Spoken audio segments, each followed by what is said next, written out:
But colleagues, even as we speak of diversifying our sources of both imports and exports, we must confront another critical challenge, one that continues to limit our trade capacity. That is our lack of reliable shipping routes and clear trading connections among our own selves as a region. Distinguished comrades, here and online, Montserrat knows this challenge far too well. Without cost-effective, consistent shipping services, the movements of goods becomes uncertain, expensive, and inefficient. It limits not only our ability to export, but also to trade within our own family of OECS states. This also in itself is a stark reminder that we cannot continue to trust and depend solely on external support systems or external periodically, especially those that are shaping the priorities of others. If this is not a clear mandate, then nothing else is. My people, this is why the urgency of our work here today is so vital. We must begin to take control of our own destinies. We must build the mechanisms. We must enhance the routes and the networks that serves our interests rather than allowing our future to be dictated by the whims and the fantasies of those foreign policies and shifting global priorities. As we mark Financial Literacy Month, we must also recognize that the erosion of correspondent banking relationships has become a serious obstacle to trade within the OECS. Over the past decade, nearly 40% of correspondent banks have withdrawn from the Caribbean markets, making cross-border payments costlier and slower. This de-risking trend limits our exporters' ability to receive payments and constrains access to finance, undermining the very competitiveness we seek to build. Addressing this requires regional coordination to strengthen compliance frameworks and advocate for sustainable banking links, especially to trade and growth. But beyond trade, beyond the logistics and beyond the tariff structures, our response to this global unprecedentedly must be rooted in stronger regional cooperation. As Michael states, our power lies in our unity. The revised Treaty of Bastia envisions an economic union, a single economic and financial space, and we must, as a people and as a council, breathe new life into that vision. The OECS continues to make commendable progress in areas such as free movements of people and the portability of benefits. However, we must turn with urgency to addressing the issues preventing the full operationalization of a customs union and the free circulation of goods, which remains key pillars of that single economic space. We cannot afford to wait another decade for this to become a reality. Yes, we know and we understand that there are fiscal incentives surrounding border taxes and the implications for revenue and domestic production. But these are challenges that must be confronted with data, with evidence, and with cooperation, not deferred indefinitely. Likewise, our work to harmonize trade in services and enforce the competition policy must be approached with vigor and pragmatism if we are to create a truly competitive and regional business environment.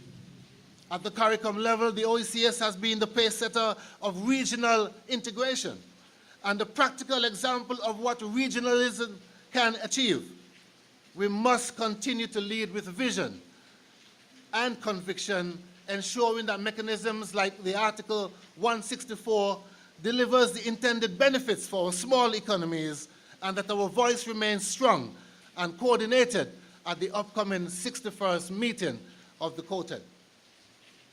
As we reflect on the World Trade Organization and the multilateral trading systems, we are reminded that while imperfect, it remains essential to ensuring that the interests of small economies are not lost in what seems to be the din of global power politics. The ongoing discussions around the WTO reform presents a valuable opportunity a chance for us to advocate for rules that are equitable, rules that are inclusive and responsive to the realities of small states. Colleagues, our agenda over the next 2 days is both ambitious and pivotal. It touches on every major challenge and opportunities before us, from tariff negotiations and export diversification to regional integration and institutional strengthening. As chair, I look forward to steering our deliberations towards outcomes that are meaningful, outcomes that are actionable, and guided by the shared conviction that our collective success depends on the strength of our unity and the clarity of our vision. It was Marcus Garvey who said, "The ends that you serve that are selfish will take you no further than yourself, but the ends that you serve that are for all will take you into eternity." The world is not waiting for us to catch up. If we are to secure a future of stability and prosperity for our people, then we must act together. We must act now with urgency, with unity, and with purpose. Marcus again said, and I'm paraphrasing, "The greatest weapon against us is our disorganization." Integration is not a convenience, it is our lifeline. Cooperation is not a slogan, it is our survival strategy. Let this meeting be remembered as one where we ignited our commitment to, let me read it again. Let this meeting be remembered as one where we ignited our commitment to operate as one bloc, one family of nations with one clear goal, the advancement and resilience of our OECS people. I thank the OECS Commission for its steadfast support and preparation of our working documents and discussions. I look forward to fruitful deliberations that will translate into tangible, lasting outcomes benefiting our countries and our people which we serve. Let me express heartfelt thanks to our home team for their excellence and preparation in organizing and receiving the Ministers of Trade across the region. Special thanks to the team at the Premier's Office, the Department of Regional Affairs, and the Trade Division, and all our local partners who has worked tirelessly to ensure that everything runs smoothly. Your teamwork and professionalism have truly made Montserrat proud.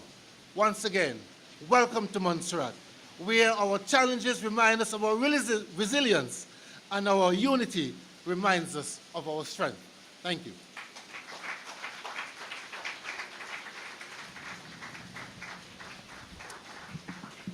Thank you, Honorable Buffon. We will now be patched into our next speaker who will give his remarks, Dr. Didicus Jules. Dr. Didicus Jules is a distinguished leader in education, social transformation, and organizational re-engineering with an extensive career spanning national, regional, and international spheres. Since 2014, he has served as the Director General of the Organization of Eastern Caribbean States, OECS, leading the strategic integration and development efforts of 11 member states for over a decade.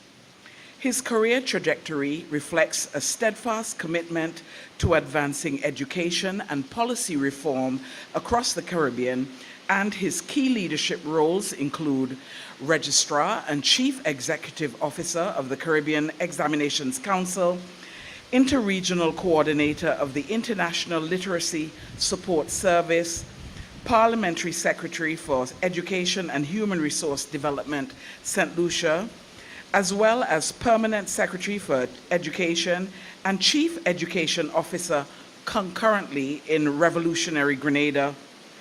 Dr. Jules holds an impressive academic portfolio, including a Bachelor of Arts with honors from the University of the West Indies, Master of Science in Curriculum and Instruction from the University of Wisconsin-Madison, Doctor of Philosophy in Education Policy from the University of Wisconsin-Madison, and an Executive Master of Business Administration, EMBA, from the University of the West Indies. He has also served on several influential boards and advisory bodies, including Caribbean Center for Educational Planning, UEMONA, Knowledge, Innovation and Exchange, the KICS program, Global Partnership for Education for Latin America and the Caribbean region, Chancellor's Commission on UE Governance, Caribbean Climate Accelerator, and the World Bank Task Force on Caribbean Education Strategy 2020. In recognition of his significant contributions to national and regional development, Dr. Jules was awarded the prestigious St. Lucia Cross Gold by the Government of St. Lucia. His most recent publication, Education for Uncertainty, collected speeches on transforming Caribbean education for global competitiveness, is a thought-provoking anthology of 25 speeches spanning more than 3 decades. As a leading educator and policy expert, Dr. Jules explores the complexities of the modern world, defined by volatility, uncertainty, complexity, ambiguity, and hyperconnectivity, and their implications for education in the Caribbean. His work presents a visionary approach to reimagining education systems that foster resilience, inclusivity, and innovation in an ever-evolving global landscape. With over a decade of leadership at the OECS, Dr. Jules remains a pivotal figure in regional policy development, dedicated to shaping education and governance frameworks that empower Caribbean societies. Ladies and gentlemen, Dr. Didacus Jules. All right, Doc. You can take a minute and then start. Go ahead. Premier and the Honorable Ruben Meade, esteemed ministers, distinguished delegates, and colleagues. I want to first of all indicate that I have with me Minister Stevenson from St. Vincent and the Grenadines, because we were stuck here in Antigua. In fact, this has been a very salutary experience for us because it brought home to me in a very dramatic way the challenges that Montserrat, as a protocol member state of the OECS, faces in integrating and being accessible to us all. So it is a matter for us to discuss with Premier and see what can be done for the rest of the OECS to ensure that all member states have the degree of connectivity that would not allow the type of fracture that we see happening today. So this meeting of the Council of Ministers for Trade convenes at a moment of extraordinary complexity. The world trading system, as we know, is undergoing tectonic shifts. We have geopolitical tensions that are fragmenting traditional alliances. Inflationary pressures and supply chain shocks are eroding the economic resilience of small states. And the promise of digital transformation is being matched by deepening inequalities in access and capability. For the small and vulnerable economies of the OECS, these are not abstract challenges. They touch the cost of living, the competitiveness of our enterprises, and the very stability of our fiscal systems. And it is against this volatile backdrop that our deliberations today assume critical importance. We must move quite literally at the speed of thought if we are to navigate this polycrisis with coherence and purpose. At the heart of our agenda for this meeting lies the OECS Customs Union and the free circulation of goods. The updated roadmap that will be for the ministers charts the 2025 to 2030 horizon, a clear sequence of legislative, institutional, and operational steps that are designed to deliver what our treaty promised. That is, one economic space, one customs union, one movement of goods. The roadmap details a disciplined progression. For example, the reactivation of the coordination and monitoring mechanisms, having regional working groups, national committees, ICT task forces, to restore the governance heartbeat of the customs union. the adoption of a common external tariff and the design of a regional revenue management mechanism that will ensure fiscal equity among member states, and critically, the implementation of a pilot phase of the free circulation regime, testing systems for border management, customs cooperation, and revenue allocation in real time. In fact, we have had discussions with Premier on a really state-of-the-art border management system that is biometric and totally seamless. And I believe a delegation from Montserrat has been to St. Kitts and Nevis, who are the forerunners of this new technology, to see what it is like. So this is not simply about trade facilitation. It is about economic sovereignty through collective strength at a time when we need it most. In a world of asymmetric power and trade coercion, our customs union is the architect of our resilience. Equally transformative is the work under Article 26 of the revised Treaty of Basel, that is advancing the freedom of trade and services regime. This is a bridge between our political commitment and our economic reality. The technical work that has been done, harmonizing the legislation on professional services, landholding, and investment across protocol member states, has laid the foundation for a single OECS services market. We must now accelerate implementation of the OECS Services Action and Implementation Plan. So removing residual non-conforming measures that still inhibit OECS professionals from freely offering their skill across borders, our architects, engineers, nurses, IT specialists, our own citizens should not face bureaucratic barriers to serve within their own economic union.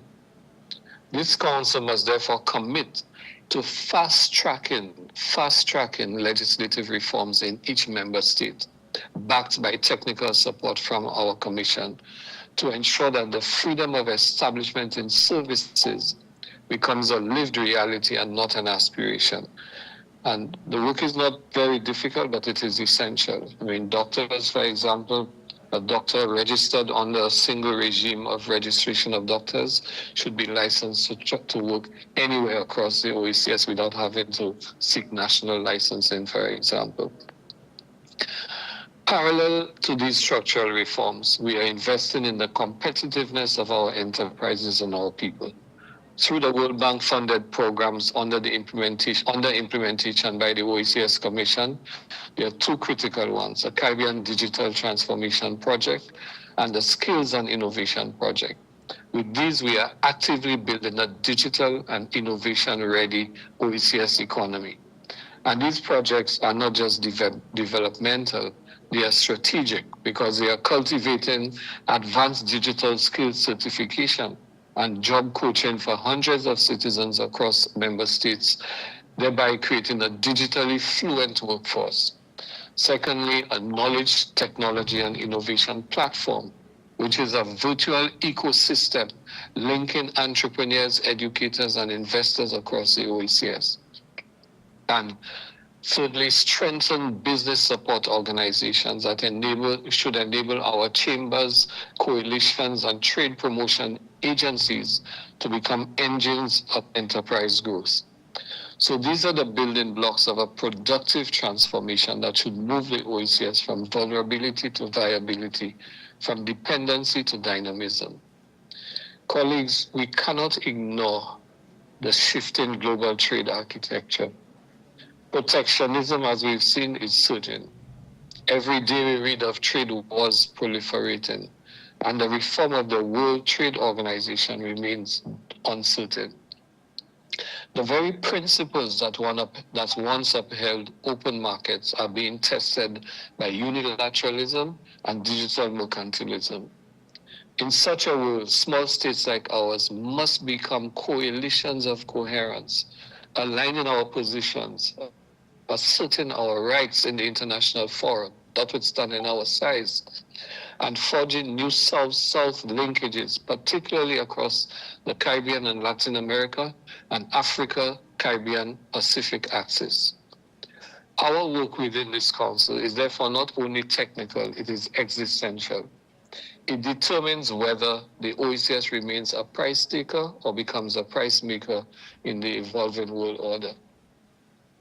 Ministers, the documents before us, from the Customs Union roadmap to the services regime updates and the trade competitiveness reports, are not just agenda items. They are the scaffolding of a new OECS economy in a rapidly unstable world.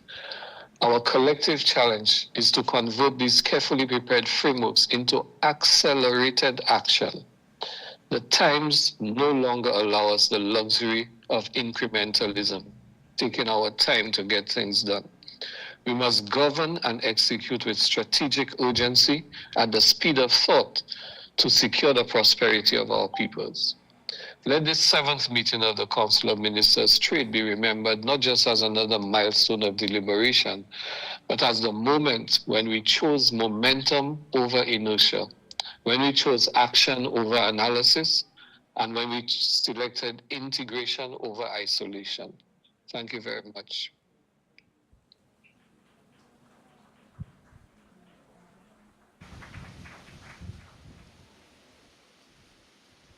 This is what they mean when they say we're a resilient people. Thank you, Dr. Didicus Jules. We are now welcoming the Emerald Community Singers. The Emerald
The Emerald Community Singers of Montserrat was formed on September 15th, 1971, and produced their first concert at Christmas in that same year. The following year, they went on their first tour to the neighboring island of Nevis and have been touring ever since. They are now considered to be the Caribbean's longest-serving national folk group. They have appeared at several prestigious venues, including the Smithsonian Institute in Washington, D.C., where they performed at the Christopher Columbus 500th anniversary. They became the first ever music group to appear inside Britain's Houses of Parliament, and have also appeared at the Royal Commonwealth Society in London, in York Minster's Britain's most beautiful cathedral, at Liverpool's Cavern Club, the home of the Beatles, and at City Hall in Dublin. They attended and performed at the very first Carifesta over 40 years ago. The group has recorded 7 albums, one of them at the prestigious Air Studios in Montserrat. They have also provided backup vocals and music to a number of internationally famous recording artists. The group's repertoire includes all genres, but with a special emphasis on local and Caribbean folk songs, as one of its main aims is to record history and preserve our culture. The group will render 2 songs, nature lovers' fantasy, an invitation to come and enjoy our island. Cost of living, a message to our leaders. Both songs were composed by Munce Rations. Enjoy.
Thank you to everyone for your patience as we pivot and try to get everything done.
Let's take a cruise, let's enjoy our vacation, leaving the hustle and the bustle behind, to take a walk of a tropical island. Come on and share that delightful sensation of being surrounded by the sand and the sea, in an atmosphere of tranquility. There's a beautiful unspoiled gem of creation, the Emerald Isle of the Caribbean is Montserrat. Go on and sing, and nature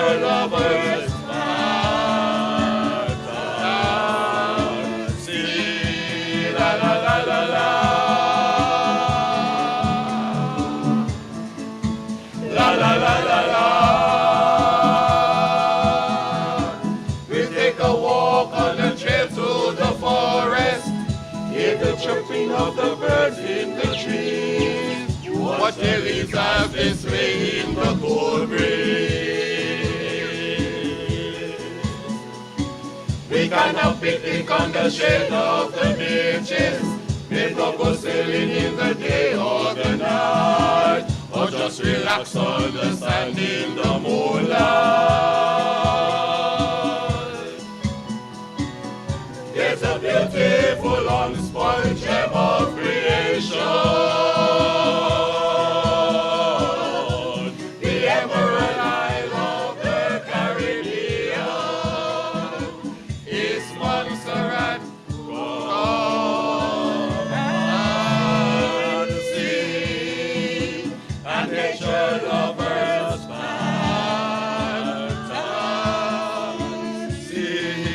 La la la la la. La la la la la. Active to affairs of volcanic mountains, waterfalls, hot water springs, harmless wildlife, always the building. Lush vegetation, fresh fruits and flowers, all in the land of the peaceful and free. Get ready to take a trip with me. There's a beautiful unspoiled gem of creation, the Emerald Isle of the Caribbean. It's Montserrat, come and see, and nature lovers fantasy.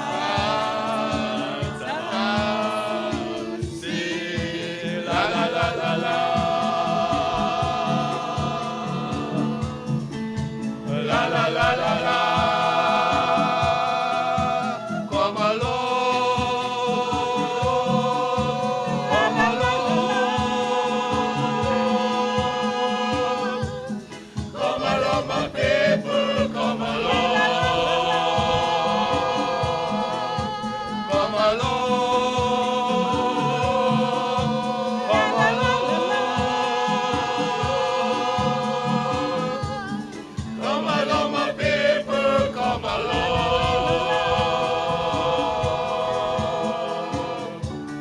Come along, my people, come along.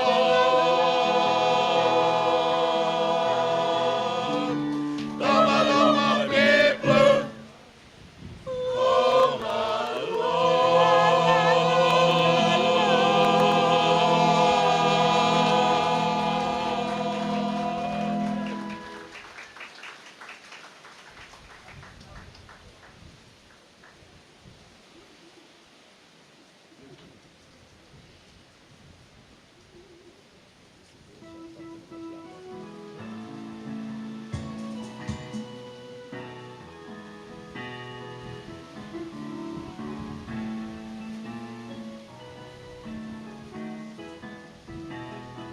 Cost of living too high, too high, too high.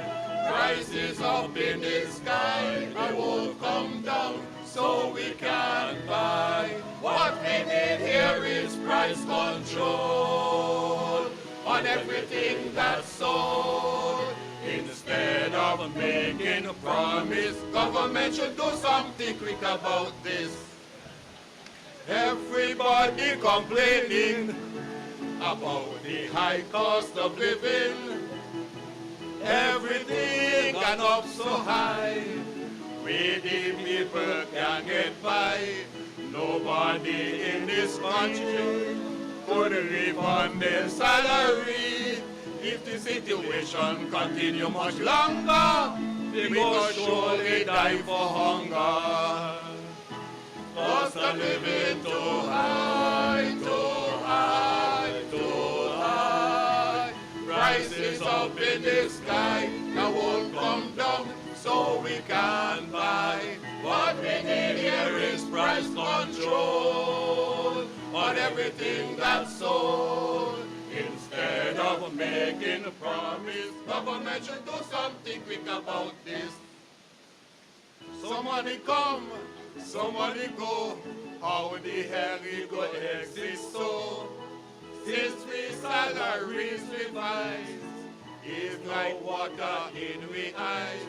Salaries getting higher, and the merchandise getting dearer. So the situation, I tell you, a cocksure, and is 10 times worse than before. Cost of living too high, too high, too high. Prices up in the sky, they won't come down, so we can buy. What we need here is price control on everything that's sold. Instead of making a promise, government should do something quick about this. Cost of living too high, too high, too high. Prices up in the sky, they won't come down, so we can buy. What we need here is price control on everything that's sold. Instead of making a promise, government should do something quick about this. Instead of making promise, government should do something quick about this.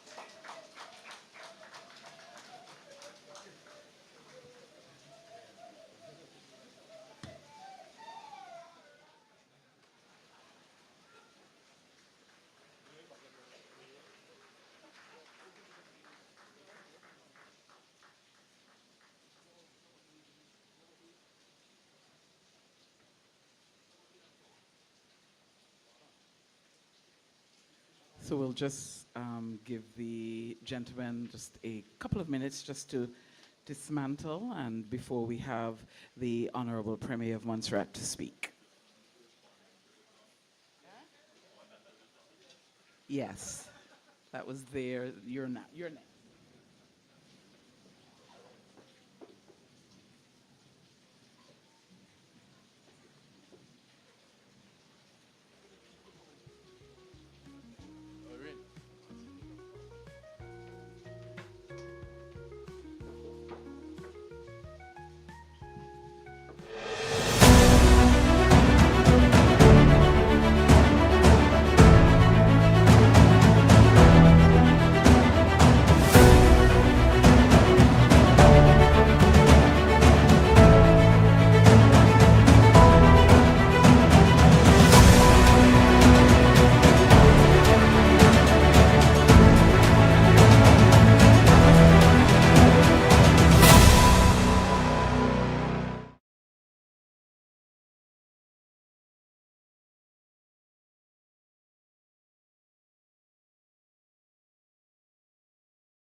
Anyway, we're nearly at the end.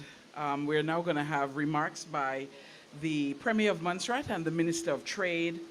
The Honorable Reuben T. Meade was sworn into office as Montserrat's Premier on October 25th, 2024. This is Mr. Meade's second time serving as Premier. He became the island's first Premier when the position of Chief Minister changed in 2011 as the Montserrat's Constitution Order 2010 took effect while he was serving as the island's leader from 2011 to 2014. Having trained as an economist at the University of the West Indies, with further training at McGill in Canada, the United Kingdom, and Swaziland, he is a qualified banking and finance specialist, well poised to serve as Montserrat's Minister of Finance and leading legislator. At the age of 37, Mr. Meade became the island's youngest chief minister during his 1991 to 1996 tenure. It was the first time I voted. Premier Meade has been I'm not telling you, Premier Meade has been a member of the Montserrat Legislative Assembly for over 23 years, having served as Chief Minister from 1991 to 1996, Minister of Government from 1996 to 2009, Chief Minister from 2009 to 2011, the first Premier of Montserrat from 2011 to 2014, and Member of the Opposition from 2014 to 2016. The Honourable Premier's portfolio encompasses serving as the Minister of Finance, Local Government, Immigration, Regional Affairs, Culture, Tourism, Economic Management, Trade, Information, Communication, and Digital Transformation, Government Information Unit, and Broadcasting. Premier Meade's vast political experience extends beyond Montserrat's borders and renders him not only a stalwart in the regional arena, but a luminary in the field of governance and legislative procedure. Ladies and gentlemen, please welcome our Premier, the Honourable Reuben T. Meade.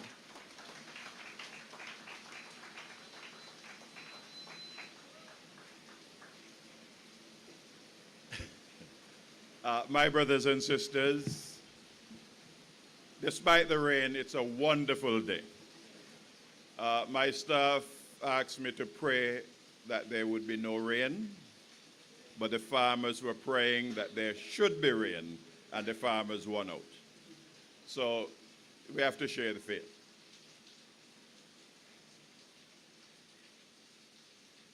One of the things which we need to recognize as a Caribbean people, a little storm is not going to stop the show. And I want to first and foremost thank my colleagues from the unitary state of Antigua, Barbuda, and Montserrat for being able to facilitate very, very quickly to get Dr. Jules and his team from the departure gate into the VIP lounge for them to be able to join online from Antigua.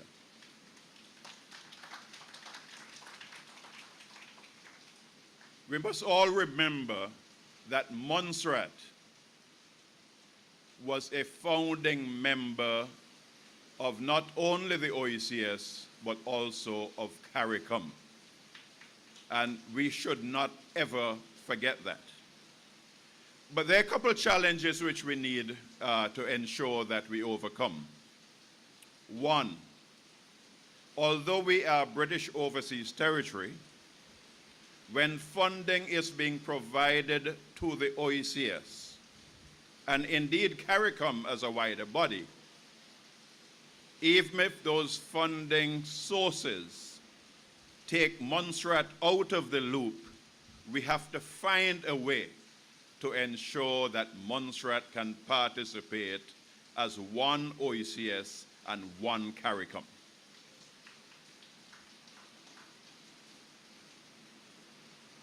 The slave ship dropped us off in different parts of the Caribbean. We have to find a mechanism to ensure that we can travel freely and work freely across the entire CARICOM region, and that encapsulates the OECS. And we'll start off with the OECS, where we should be able to operate across the OECS as if it is one unitary state, where we do not need a passport to travel, but a simple identification card, and that our driver's licenses be acceptable across the entire sub-region. Anyone coming from any part of the OECS should not only be given a 6-month stamp by the Immigration Department or immigration departments across the OECS, but being given an indefinite stamp so that they can remain wherever they wish to go and work within the OECS. Now, we've heard discussions about the professionals being able to move and work freely, the doctors, the lawyers, etc. We also need to ensure we broaden that to include our farmers, our laborers, our construction workers, no matter who they are or what skill they represent, they should be able to travel in the same manner as our professionals. Let us not discriminate. And I'm hoping that during the meeting this week, that we'll be able to deal with that as one of our agenda items in the free circulation of goods, to include the free circulation of people. Work permits across the OECS must go. You do not need to have a work permit no matter where you are. And one of the things which we have developed over the years is that in the unitary state of Antigua, Barbuda, and Montserrat, there are no work permit restrictions amongst us, and we have included St. Kitts Nevis in that. We can now broaden that to the rest of the OECS, and let's focus on that as well. I like in particular the last song which was sung, because it would seem as though that was sung for me as the Minister for Trade and Finance. However, that's a song for the entire OECS region to tackle, because our inflation is imported and we're not doing sufficient trade among ourselves. And secondly,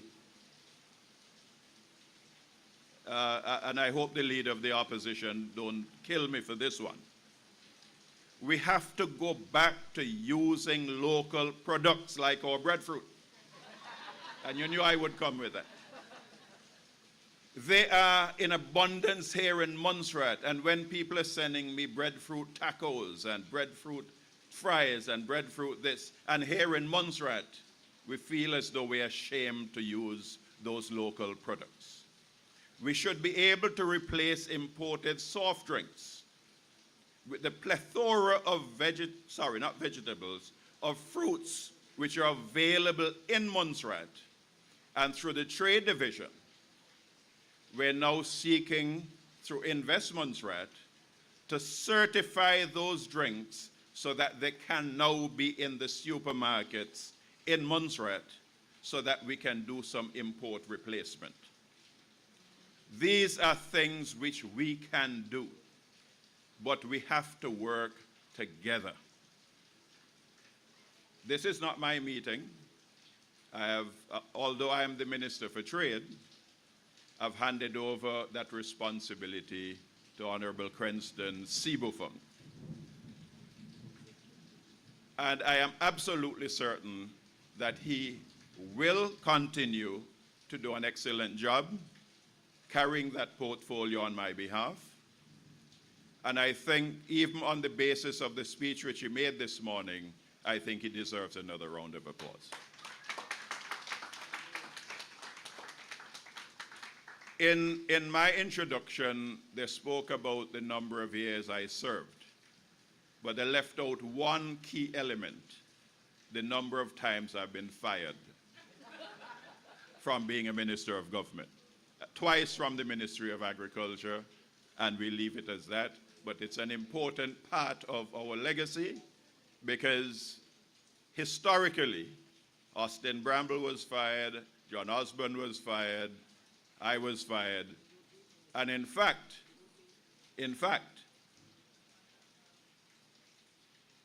if I may say so myself, we have come out to be the top leaders of Montserrat. So it's a good thing to be fired. in spite of the weather and the fact that some of our delegates cannot get here, it's an indication of our resilience. The fact that they got to Antigua, the rain held them up in Antigua, Montserrat was open. By the time they were ready to leave Antigua, Montserrat was closed. But that is part and parcel of what happens with traveling in the region. Too often, we feel as though Montserrat is being singled out. We're not. It happens across the region, and for those of us who travel, we recognize how difficult it is to travel across the region. And in closing, I am pleased to announce that we have partially completed our air access strategy. We have now had tenders for the ferry, and they're looking very promising. Hopefully, in the next 2 weeks, we'll be able to determine whether or not we will accept any of those tenders. I'm hopeful that we will be successful. I want in particular to applaud the school children for making it out today. When I was your age and going to school, I'd be happy not to be in classroom, but to be here. So I hope you're enjoying yourself. Hope you're understanding what is happening, because you are the future of the Caribbean.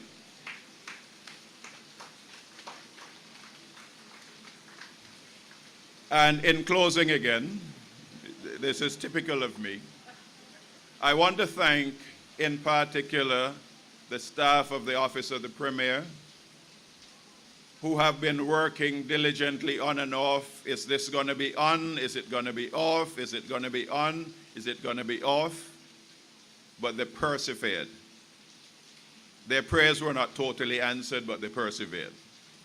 And the technology which we're using is also one which we have to continue to develop, because as the movement of people becomes more difficult and the prices are getting so high for traveling, that we have to now look at a more cost-effective way of having meetings across the region rather than having to catch a flight to have a one-day meeting. So we have to use the technology for that. So may I thank you all very much, Governor and Mr. Governor, Madam Speaker, and my other colleagues. The Financial Secretary, who will work out the possibilities for financing after he speaks with the Minister for Finance. And as Premier, I'll try and have a chat with the Minister for Finance as well and see whether or not we can work this thing out. So thanks very much, one and all. Dr. Jules, thanks very much for being with us. We're going to get you here. Enjoy the VIP that is being provided in the unitary state of Montserrat, Antigua, and Barbuda. The meeting will, in effect, continue despite the absence of some of our delegates. They will be online. So we do have a quorum to have these meetings. Once again, thank you very much, and may God continue to bless us all.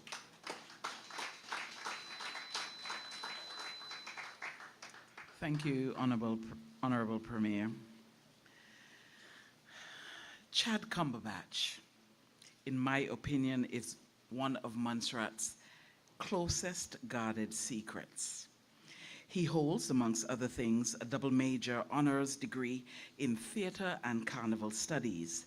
He is a gifted actor, director, and playwright whose stagecraft has been showcased across the region. His poems have appeared in The Caribbean Writer and numerous other anthologies and have gained him several awards. His poem, Monday, was selected as the single poem to represent the OECS at the third poetry reading of the Americas. Ladies and gentlemen, please welcome Mr. Chad Cumberbatch.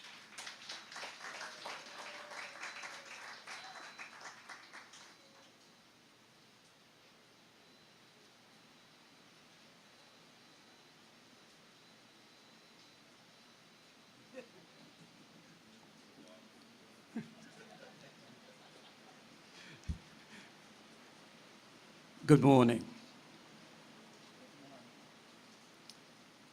Two pieces. First one is called Daily Bread.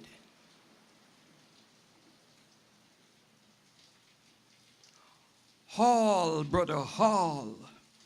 Haul and pull, push and pull, and drag and drag and drag yourself. Swing, sister, swing. Swing and push and pull and pull and haul, haul, haul, haul yourself to the people walk. Lord, they walk. The never-ending, forever day walk. The hustle, the sweat, the back and forth and back, the hand, the foot, the back, the damn back kill me. Oh, Lord. They walk. The people walk. And the meeting and the other meeting and the meeting to plan the next meeting about the briefing, about the memo,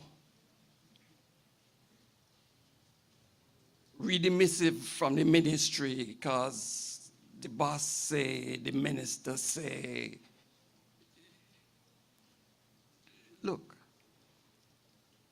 Look at right there. Right there. They walk. They walk.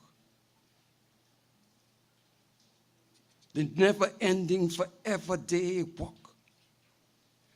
The hand, the foot, the back, biting,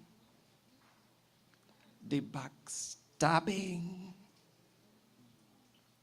the brown nosing, the crab in the barreling, and the constant yelling of, I'm a professional, I'm a professional. Chirps. All to get ahead on the people walk. Me tired.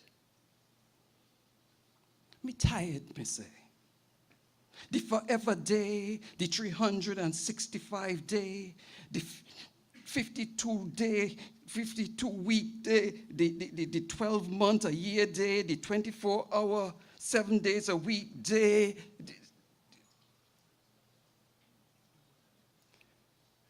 Then the holiday.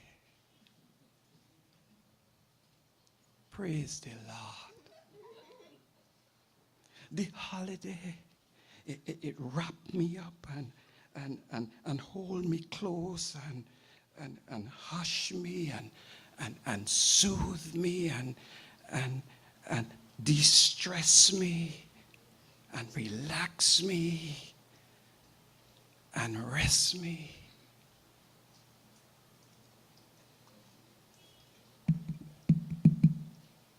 Wake up.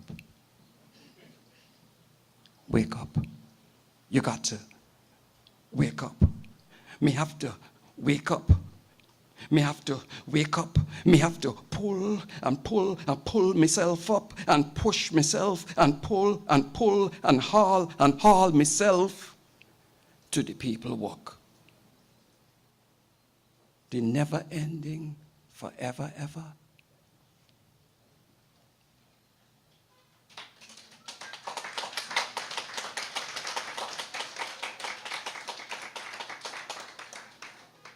Okay, now I have you here, everybody. We trade and take and so on. We could add an extra day between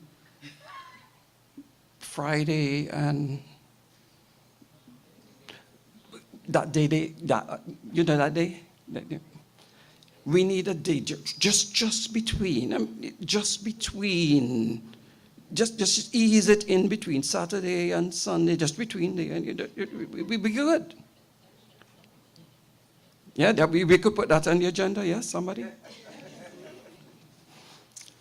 Okay, good. It's my take on Monday. I write this for you, I commit it to verse. A lover's play, a witch's curse. From this day, forever or worse, you will remember me as Monday. Not Sunday, for that belongs to him. Tambourine's sharp ring. Sit and stand to sing. Synchronized choreography, biblical philosophy, all so holy. Not me. You remember me like Monday. A rush, a hustle, hostile traffic, a firecrackle, an urgency. Not Sunday's peace, a Monday. Not Friday, a day to slack off, a day to cut off early.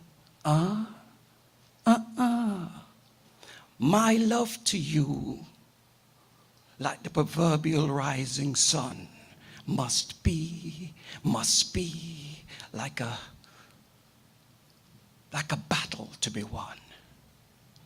The beginning of a race to be run. A sweet, sweet ache. A get up you have to get up to. An alarm going off, a fire under your ass. My love to you must be as necessary as Monday.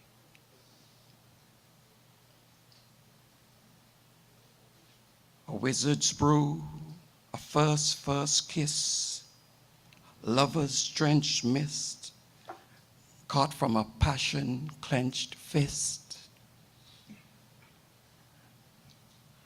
Orgasmic crackle of toes on a 50-ply sheet. A slap of skin on skin as we again and again meet.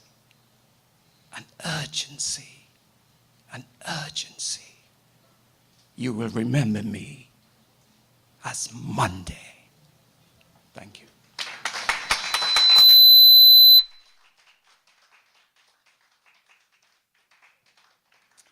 Thank you, Chad. Thank you. And now we're almost coming to the end, and I would like to welcome Miss Camille Thomas Gerald. She's the Permanent Secretary within the Office of the Premier, and she will give the expression of thanks. Good morning, everyone.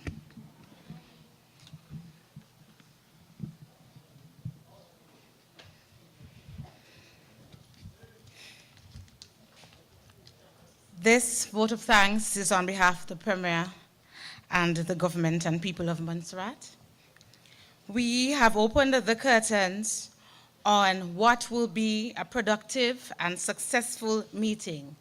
It is only fitting that we pause to offer our deepest thanks and appreciation to all who contributed to making this occasion a memorable one, and I'm sure you will remember this one.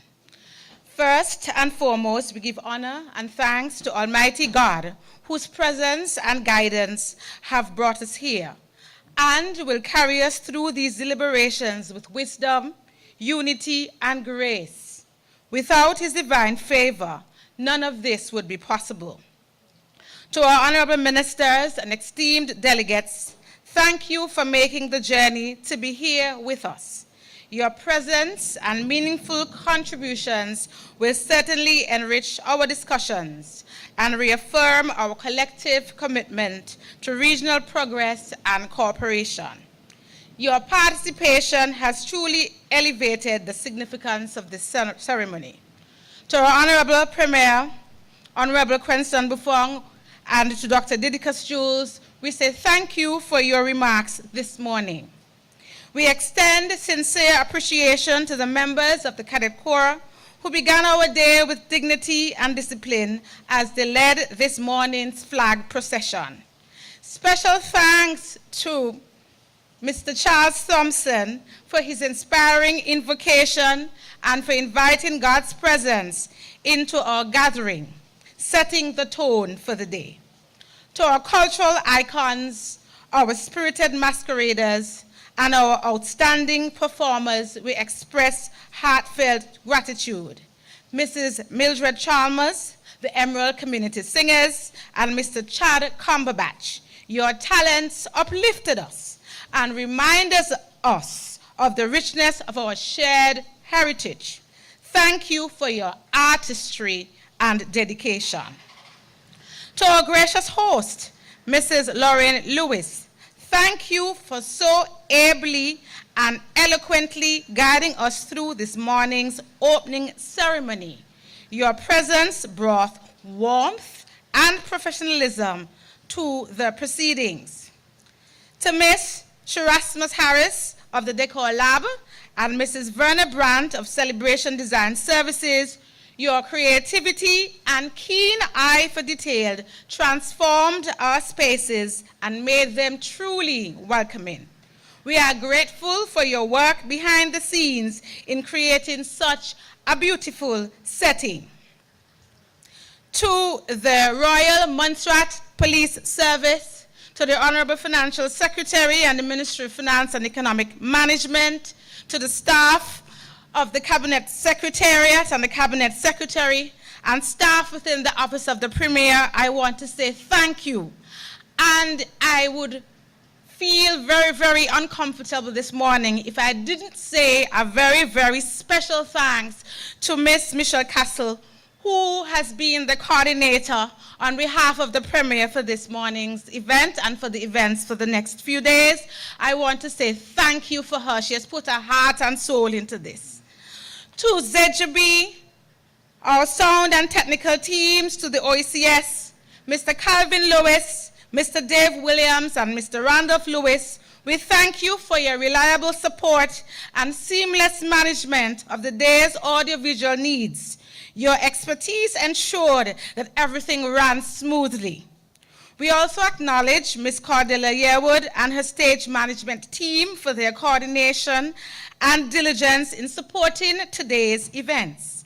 And finally, to the owners and proprietors of the Viewpoint Hotel, we say thank you for your hospitality and for providing a fitting venue for this occasion. To all of you who are present here this morning, to each and every one of you who played a role, whether seen or unseen, we thank you. Your efforts contributed to the overall success of this meeting, and for that we are sincerely grateful. May we all depart in peace, renewed in purpose, and committed to the continued advancement of our shared goals. Thank you, and may God bless you all. Thank you.